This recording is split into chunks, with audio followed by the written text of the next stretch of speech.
Hello mga viewers, subscribers, at mga damador sa Luzon, Visayas, Mindanao. Dito naman tayo muli mga kadama sa programa The Secret Victory in Damagin. Part 19 na tayo mga kadama. Natapos natin yung part 18 kahapon. Dito tayo sa part 19. 416 versus 313 pa rin tayo.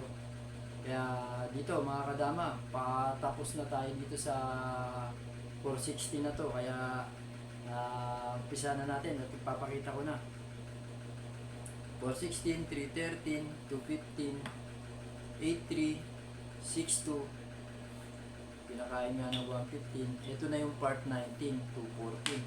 Sabihin lahat na ng part dito 313, 314, itong 54, same as lang yan kasi nauulit na lang yung tira niyan. Yan, kung ito na yung pinaka last part, 214.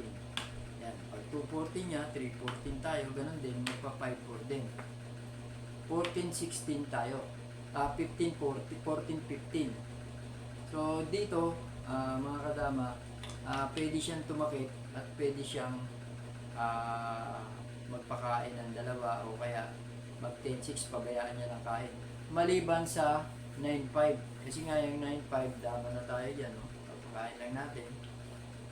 Kumain dito, kain tayo doon. Pag dalawa niya, nandun na tayo. So mga kadama, mali siyang tumira ng 9-5. So dito, titignan na lang natin yung posibleng ititira niya. Unahin muna natin to. Ayan. Pakain ng dalawa at kumain din siya ng dalawa. Yan. Sa part na yan, may nakabitin siyang kakainin. Yan. Lang.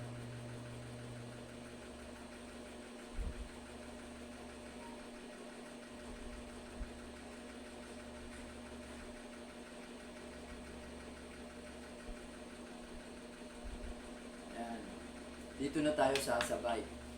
13-16. So, kakain siya ng 14-2. Kakain naman tayo ng 7-15. So, obligado siyang umilag. Yan. Tayo naman, 16-1. So, kung pupunta siya rito, magpi-15-15 lang tayo.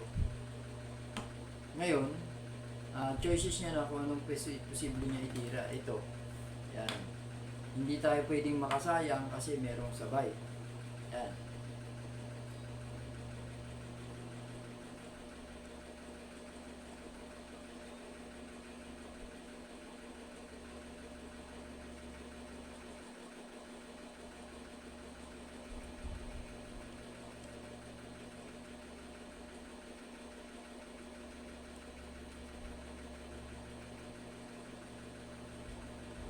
Ito.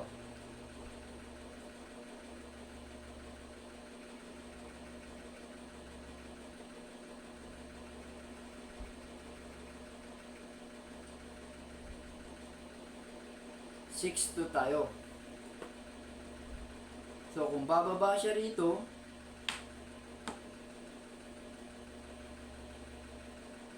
magpo 14, kung gumano siya, 14-2 na tayo. Ngayon, kung sumayang naman siya dito, dito tayo, hindi tayo magpapalugi. Yan, 12-8. So, mamimili siya ng pwede niyang itira. Yan.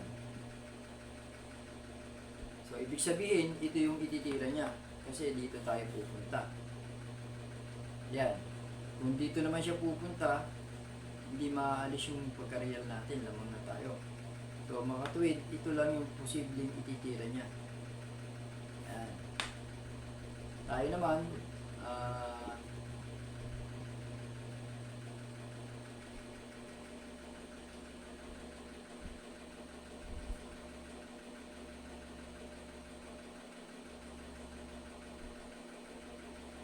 pwede rin dito sumabay. Yan. Kumain siya ng balik. Kumain naman tayo dito.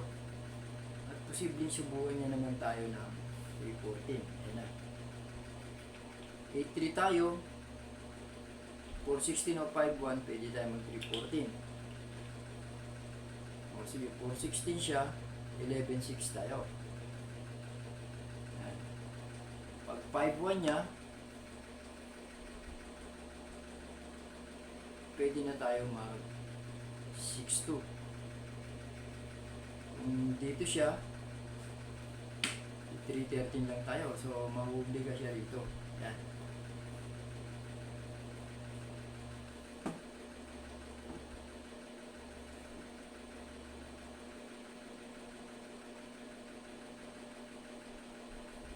So, 314 tayo. Yan.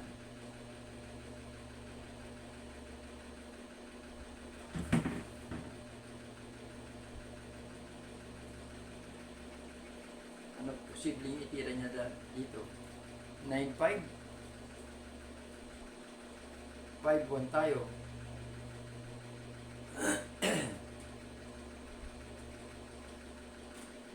11.6 5.1 pa lang tayo. 9.5 lang tayo kanina. Yan. So 6.2 115 tayo sa low. Yan. 12.8 at 10.6.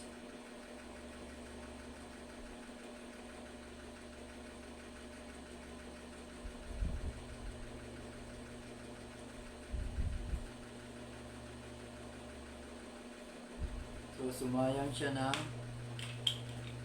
115.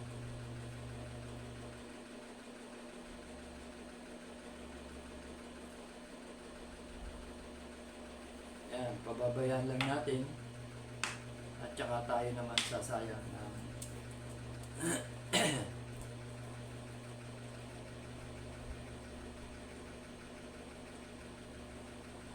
so gaganon siya, papakainan tayo.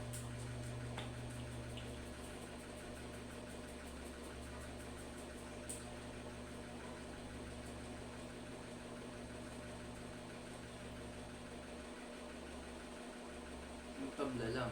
Ayan.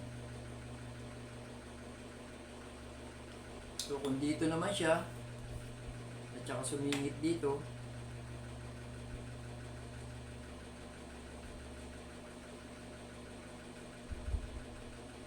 kung 14 tayo, dama siya, tabla lang din.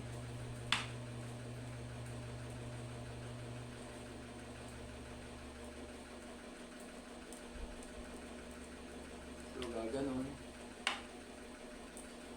Wala namang ibang tira.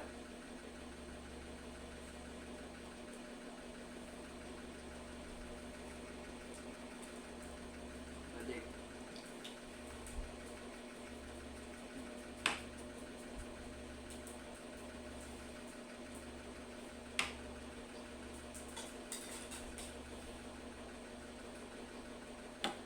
So, ayan mga kasama. Tabla rin yung pinapuntahan. Balikan natin yung ibang variation. Doon nagpakain ng dalawa, may tabla na pinuntahan.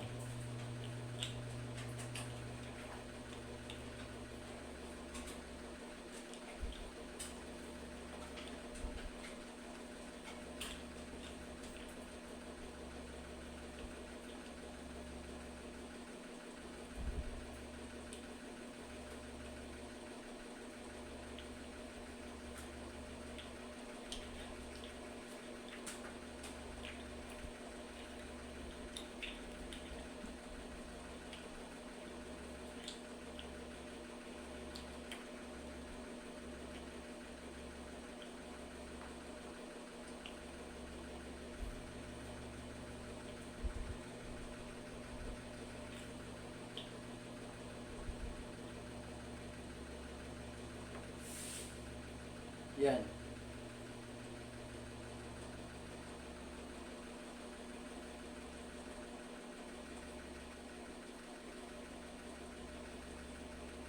Nag 14-15 tayo, pinadalawa. Eh di kung pinabayaan naman, yan. Kumain tayo doon, kumain siya ng balik. Kumain tayo dito, kumain siya dyan. Yan.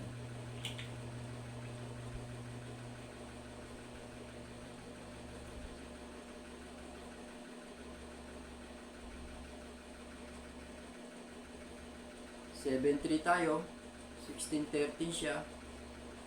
Ah,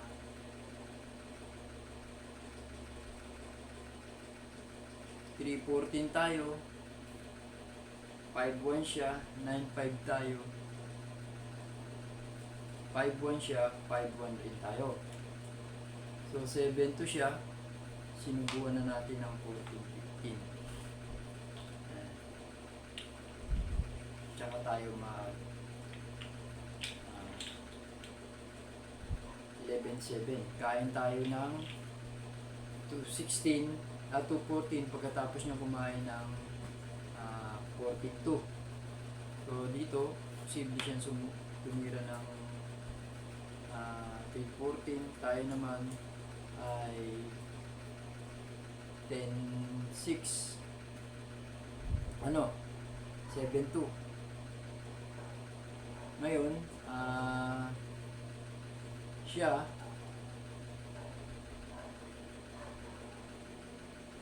yan, posible siyang tumira ng 8-3.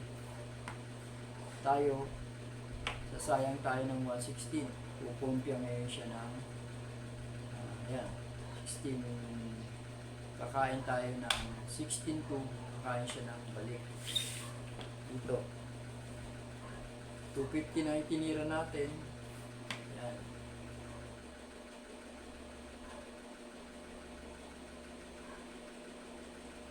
Yan. 10-6 lang tayo.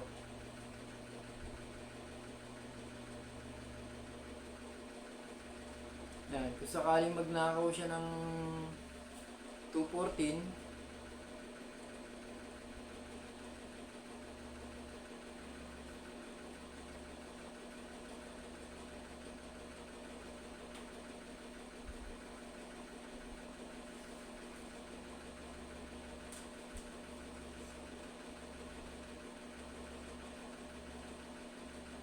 yan.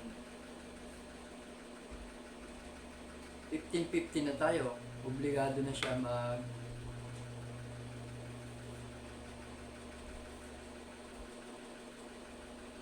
10-5. Tayo naman magsi 6-1. Magti 3-13 siya. Tayo naman mag 12-7. Yan. Dito, posible siyang tumira ng 12-7 din. Tayo naman titira ng ayan. Ngayon, obligado siya mag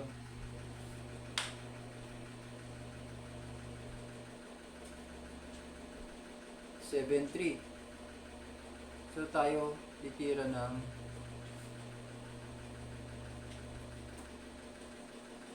115. So diyan sa part na yan, posibleng lumamang na tayo. Ayan. Balik ko lang.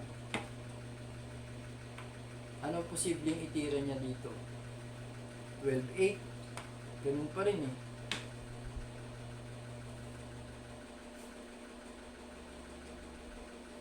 So talagang 12-7 ang panira niya.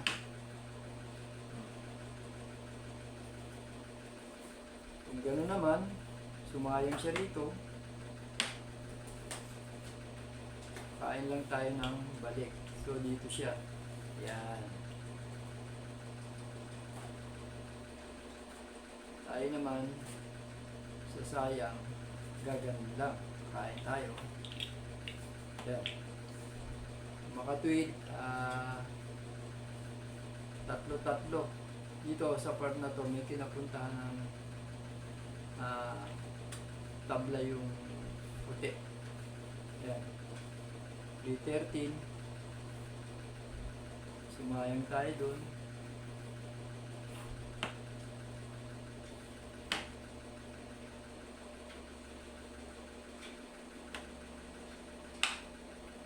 So, lamang pa rin mga kadama. Ahead pa rin tayo. At least, dito pinakita natin hindi na siya yung binibigyan ng pabor dito sa laro na to. Kumbaga, siya na yung naghahabol ng tabla. Parating na pupunta yung pabor para sa itim o sa second move. Ibig sabihin, tama lang itong kinapuntahan natin tira. Kaya, mga kadama, ito na yung last part ng 416 versus 313. Abangan na lang natin yung 116, kakounterin naman natin yung 116. Ano ba ang best move na pwede natin i-counter sa 116? Kaya yan yung abangan nyo mga kadama sa susunod natin pagkikita. Kaya kita-kita na naman tayo muli mga kadama sa susunod na pagkakataon. See you soon!